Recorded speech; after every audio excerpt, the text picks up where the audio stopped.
Do you ever feel like a hamster on a hamster wheel, not getting anywhere new? Perhaps you've hit a plateau that has you asking, is this it? Have you accomplished all you've set out to do in life and are not feeling as fulfilled as you thought you would?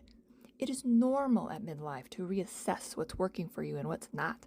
It's also normal to want to reclaim your time, your energy, and your joy. Let's make the best out of the second half of our lives by having more fun, experiencing more peace, and feeling more joy. If any of this resonates with you, then this podcast is for you. I'm Megan Bayless Bartley. Now let's get ready to shift our shit. Hello there, Megan Bayless Bartley here from the Mindfulness Center, here to interview my 12-year-old daughter, Gracie Bartley, about trust. We're going to do a few segments on trust. So, Grace, could you describe trust in a word or a phrase? I would have to describe it as probably a bond, because the more that you trust someone, the stronger of the bond that you have. So think of it like, for example, if you just meet someone, you probably don't trust them a lot, so your bond, the way that I see it, maybe it starts off as like a small little string, and then as you get to know them, they might like tell you more of their secrets, all that kind of stuff, and they'll start to trust you more. And that string might grow into a rope, and that rope might grow into like a metal chain, as you all like grow together. Wonderful. Wow. What happens in your body, or what do you notice when you can trust someone? What I notice, I would have to say I just feel comfortable just telling them. Like, the words just roll easily out of my mouth. Mm-hmm. And it's not like I'm thinking of a word of how to phrase it properly, because if like I phrase it wrong, they might go out and tell someone, and that might like trigger something like drama or something. But if I trust someone, like really trust them, I won't have to like constantly rephrase it or like think of a way to properly, say it. I can just say what I'm thinking. Oh, wonderful. Okay, so then what are you noticing about the other person when you can trust them?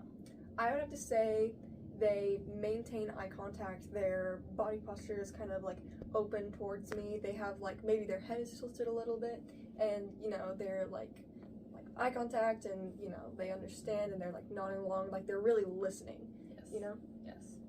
Now, what do you notice about yourself and or the other person when you can't trust someone? We both get really uncomfortable. I would have to say with myself, I might like not look at them, or not maintain eye contact. I really like eye contact, and I have to say, if you can't maintain eye contact, it's like they don't want to tell you something, or like you don't want to tell them something. And with the other person, I have to say they look uncomfortable. They'll have like a certain expression on their face that's kind of like, wait, like that's not, and they might go like tell someone else about it.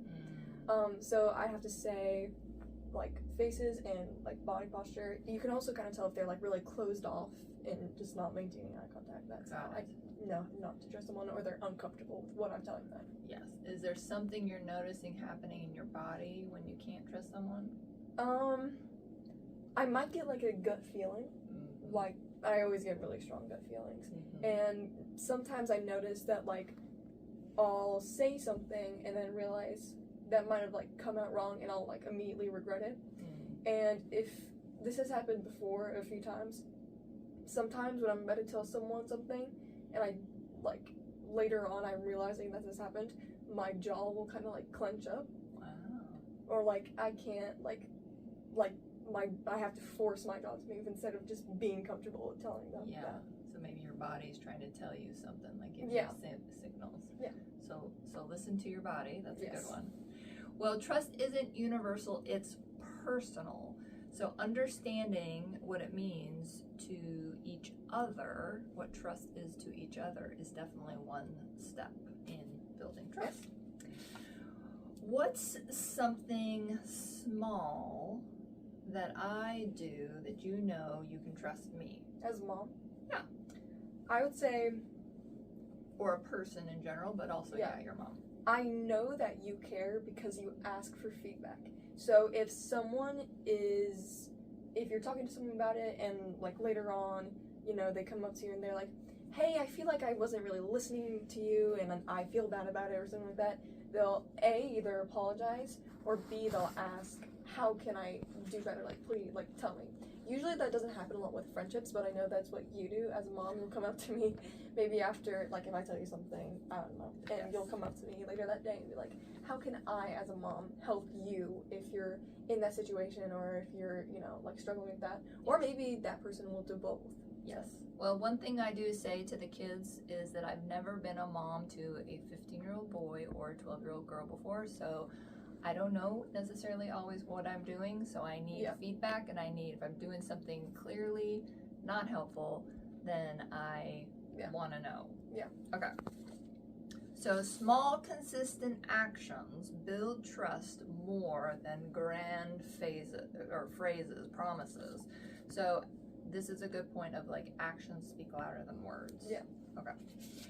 What's something someone would do or say to make you question whether or not you can trust them? I would have to say it's body posture for me, or like body language. But it's also if I hear from someone that that person accidentally said something to them. Like, okay, if someone says to me, oh, da-da-da said that you, or something, like you said that about someone else, and I asked that person, the person I told about that, and they say, oh, it just fell out of my mouth, like, oh, it was an accident, or I didn't actually say it, but my face said it. That's kind of when I know, like, Not can I really trust you?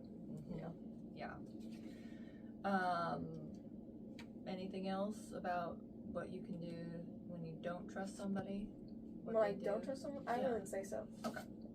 So knowing each other's trust breakers help us protect what matters. Yeah. Okay. When trust gets damaged, when there is a kink in the armor of the link or the bond, what helps to repair it in your mind?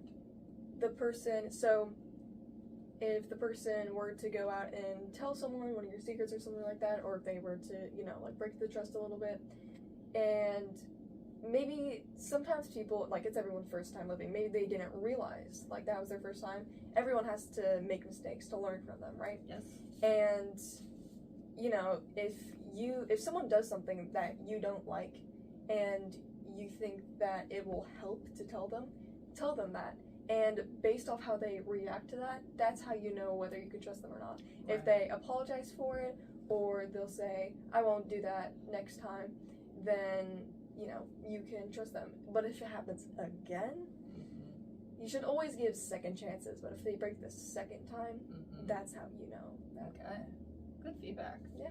Well, trust can heal with the right care. And again, remember, actions speak louder than words. Grace, thank you so much for being here today. Thank you for having me.